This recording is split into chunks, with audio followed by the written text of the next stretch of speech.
जी हाँ दोस्तों, जिन घरों में इन 3 लोगों की चलती है वो घर अति शीघ्र नष्ट हो जाते हैं। दोस्तों, आज की इस वीडियो के माध्यम में हम आपको बताने वाले हैं वो 3 लोग कौन हैं। जानने के लिए इस वीडियो को अंत तक जरूर देखिएगा। दोस्तों, आज की ये वीडियो आपके लिए बहुत ही अनमोल जानकारी देने वाले हैं। मित्रों, हर व्यक्ति चाहते हैं कि उसके घर धन-धान्य से और खुशियों से भरा रहे, उसके जीवन में कभी कोई दुख न आए, परंतु फिर भी इंसान की खुशियां नष्ट हो जाता है।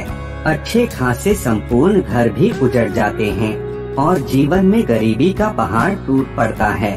हमारे ना चाहते हुए भी ऐसा क्यों हो जाता है? तो दोस्तों, जानकारी के लिए आपको बता दें कि हमारे जीवन में घटने वाली समस्त घटनाओं का कारण लोग स्वयं ही है। उसकी इन्हीं गलतियों के कारण उसको कहीं ना कहीं दुख उठाना पड़ता है और ये सब परिवार में ये 3 व्यक्ति के कारण होता है। दोस्तों, ये 3 व्यक्ति के गलतियाँ पूरा परिवार की मुसीबत कारण बन जाती है। तो दोस्तों, आज की ये अनमोल जानकारी जानने से पहले आप सभी से हाथ जोड़कर निवेदन है, वीडियो अगर पसंद आए तो प्लीज वीडियो को एक लाइक जरूर करें और कमेंट में जय मां लक्ष्मी अवश्य लिखें। आइए जानते हैं कौन सा 3 लोगों का चलते घर का सत्यानाश हो जाता है। नंबर 1, बिगड़ा हुआ औलाद। दोस्तों, जिस घर में बिगड़ा हुआ औलाद होता है, जो गलत संगति पर पड़ता है और उसकी बात घर में मानी जाती है, तो उस घर की निश्चित ही सर्वनाश हो जाता है। जैसे कि जंगल का एक सूखा पेड़ आग पकड़ ले तो सारा वन जल उठता है, उसी प्रकार कुल में एक कुपुत्र पैदा हो जाए तो वह सारे कुल को नष्ट कर देता है। कुल की प्रतिष्ठा, आदर, सम्मान आदि सब धूल में मिल जाते हैं। दुर्योधन का उदाहरण सभी जानते हैं, जिसके कारण कौरवों का नाश हुआ।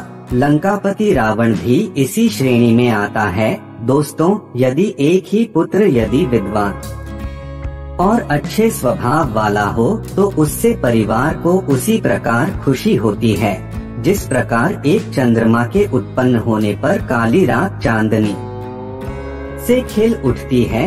यह आवश्यक नहीं है कि परिवार में यदि बहुत सी संतानें हैं तो वह परिवार सुखी ही हो। अनेक संतानों के होने पर भी यदि उनमें से कोई विद्वान और सदाचारी नहीं तो परिवार के सुखी होने का प्रश्न ही नहीं उठता।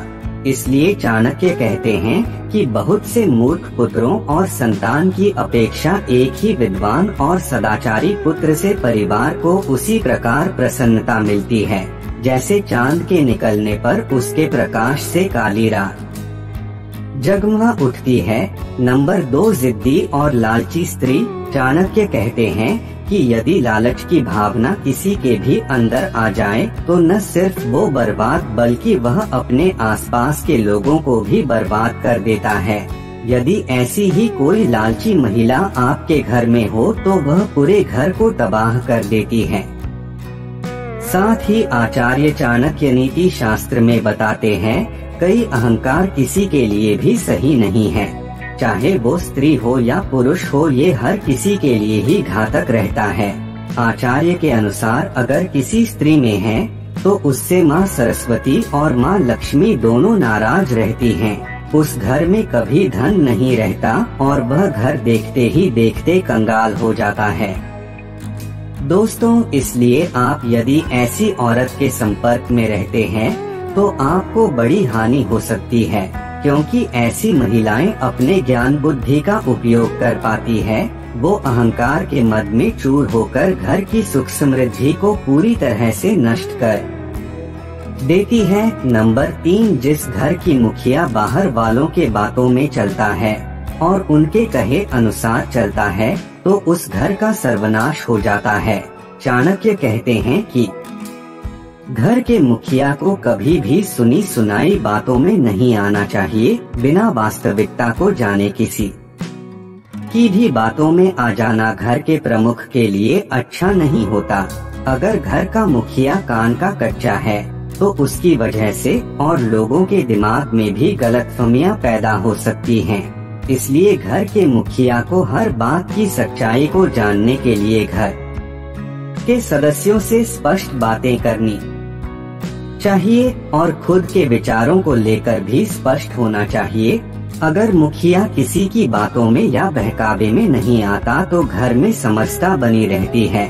साथ ही घर के मुखिया को हमेशा धन का प्रबंधन करने में माहिर होना चाहिए। चाणक्य कहते हैं कि अगर घर का मुखिया धन बेवजह खर्च करता है, फिजूल की चीजों पर पैसा और समय बर्बाद करता है, तो पूरे परिवार में दरिद्रता फैलती है।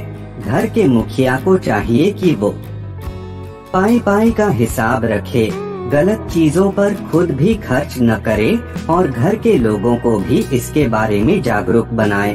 अगर धन को सही तरीके से मुखिया प्रबंधित कर पाता है तो उस घर में हमेशा बरकत होती है। घर के मुखिया को हमेशा अनुशासित होकर रहना चाहिए।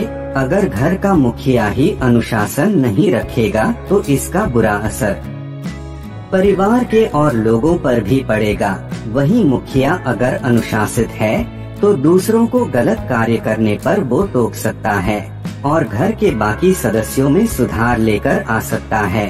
चाणक्य के अनुसार अनुशासन में रहने वाला मनुष्य हर स्थिति में खुद को संभाल लेता है और जीवन में ऐसे लोगों को सफलता भी प्राप्त होती है।